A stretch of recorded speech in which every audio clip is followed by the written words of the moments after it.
안녕하세요.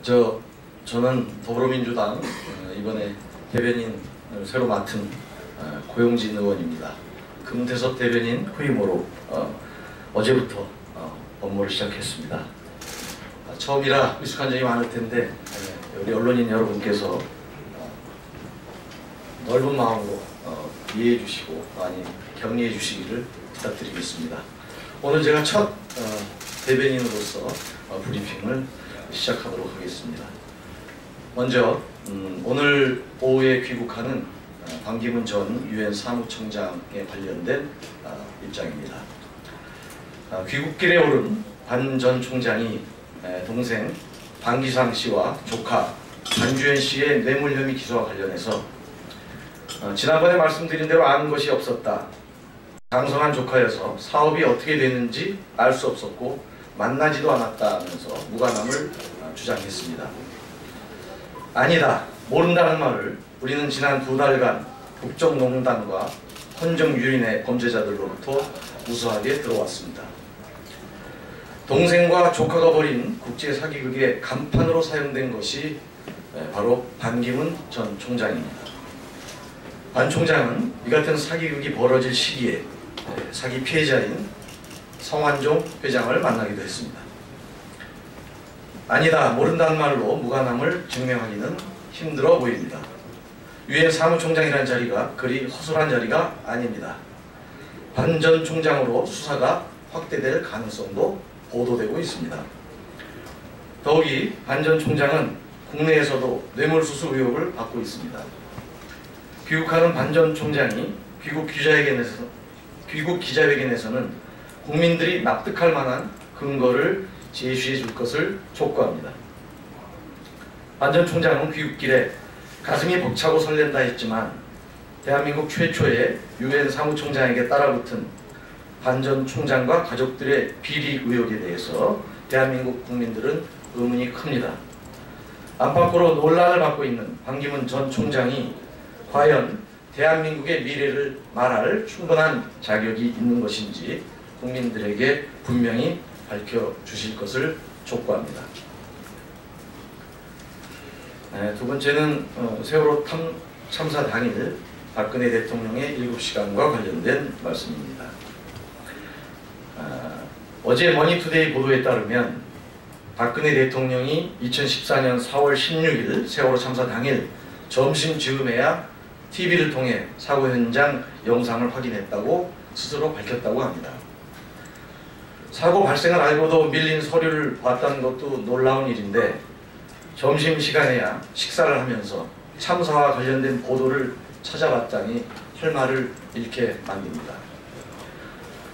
무고한 우리 국민 304명이 수장되는 국민적 참사를 대통령이 어찌 그리 무덤덤하게 여길 수 있었는지 참담하기만 합니다. 한상원 전 청와대 조리장은 박 대통령이 그날 오후 1시쯤 점심 식사를 마쳤다고 지난해 방송 인터뷰에서 밝힌 바 있습니다. 박근혜 대통령은 지난 1일 신년을 맞아 가진 기자간담회에서 세월호 참사와 관련한 해명을 하면서 작년인가 재작년인가요? 그때 세월호 참사가 벌어졌는데 라고 말했습니다. 참사 당일이나 지금이나 대통령의 이런 반응은 도무지 이해하기 어렵습니다. 특검 수사나 헌재 심판을 떠나 박 대통령에게 세월호 참사와 국민의 생명은 정녕 어떤 의미인지 묻고 싶습니다. 세 번째로는 블랙리스트 관련해서 김기춘, 조윤선의 구속 수사를 촉구하는 내용입니다. 문학의 블랙리스트의 발단이 세월호 참사를 기리는 문화예술인들의 활동을 옥죄기 위해 시작됐으니 특검 수사에서 확인됐다고 합니다. 그것도 참사 다음 달부터 논의가 시작됐다고 하는 것입니다. 국민들이 정신적인 충격을 가누지 못하고 있을 때 박근혜 정부는 반정부 여론을 차단하는 데 골몰했다는 말입니다. 사태 수습이 한창일 때였고 세월호 참사의 원인을 찾아 관련자를 밝히고 또 재발 방지 대책을 마련하기 위해 분주하던 때이기도 합니다.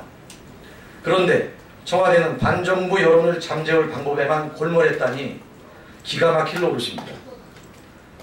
독재 정권에서나 가능한 발상이고 독재 정권에서도 감히 내놓고 할 수 없는 일입니다. 그런 블랙리스트를 전 영역에 걸쳐서 만들었다니 감시국가라도 만들려고 했던 것인지 참담하기만 합니다. 블랙리스트 관련자를 법의 심판대 위에 세워야 하는 이유입니다.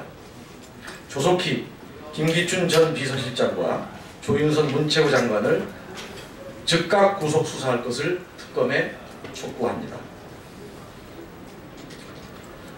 최순실, 안종범 두 사람의 그 태블릿 PC와 수첩에 관련된 얘기가 브리핑입니다. 최순실 씨가 본인이 사용해 온 것이 확실한 태블릿 PC에 대해 사용하지도 본 적도 없다며 증거 능력이 없다고 주장하고 있습니다. 안정범 전 수석 또한 검찰이 위법하게 확보했다며 자신의 업무 수첩을 증거로 쓸 수 없다고 주장하고 있습니다. 이들의 궤변에 코웃음이 나옵니다. 정당한 압수수색을 통해 확보한 물증에 대해 시비를 거는 뻔뻔함은 역시 국정농단의 쥐욕들답습니다. 정말 자신들의 범죄에 대한 자각이나 송구함은 조금도 없는 모양입니다. 그러나 정당한 증거와 그동안의 진술까지 부인하면서 재판의 쟁점을 흐리고 재판에 제동을 걸려는 꼼수는 자신들의 죄값만 더 늘릴 뿐입니다. 호환무치한 궤변으로 국민들의 분노를 자초하지 말고 특검 수사와 재판에 성실히 임해 조금의 죄값이라도 덜어내는 것이 도림을 마음속 깊이 새기길 바랍니다. 마지막으로 이재용 삼성 부회장 소환 관련입니다. 이재용 삼성 부회장이 오늘 특검에 피의자 신분으로 소환됐습니다. 이재용 부회장은 송구하고 죄송스럽게 생각한다며 말을 삼갔습니다. 그러나 분명한 것은 이재용 부회장은 대통령과의 검은 거래를 한 피의자라는 사실입니다. 삼성합병과 정유라 지원이 톱니바퀴처럼 맞물리는 만큼 대가성이 없다, 뇌물이 아니다 라는 주장은 더 이상 없어야 할 것입니다. 심지어 2015년 메르스 감염의 원상이자 확산의 주범이었던 삼성 서울병원에 대한 솜방망이 처분도 뇌물에 따른 대가로 의심되는 상황입니다. 이재용 부회장 물론이고 최태원 SK회장의 광복절 특사, 최재원 부회장의 가석방도 대통령과의 거래에 의한 것이라는 의혹이 제기되고 있습니다. 한마디로 권력과 재벌 간의 뒷거래가 일상적으로 이루어졌음이 분명해지고 있습니다. 대통령과 재벌 기업들이 한 검은 거래의 실체를 명명백백하게 밝혀내서 청문회에서 국민들에게 거짓말을 한 회장들을 법정에 세워야 합니다.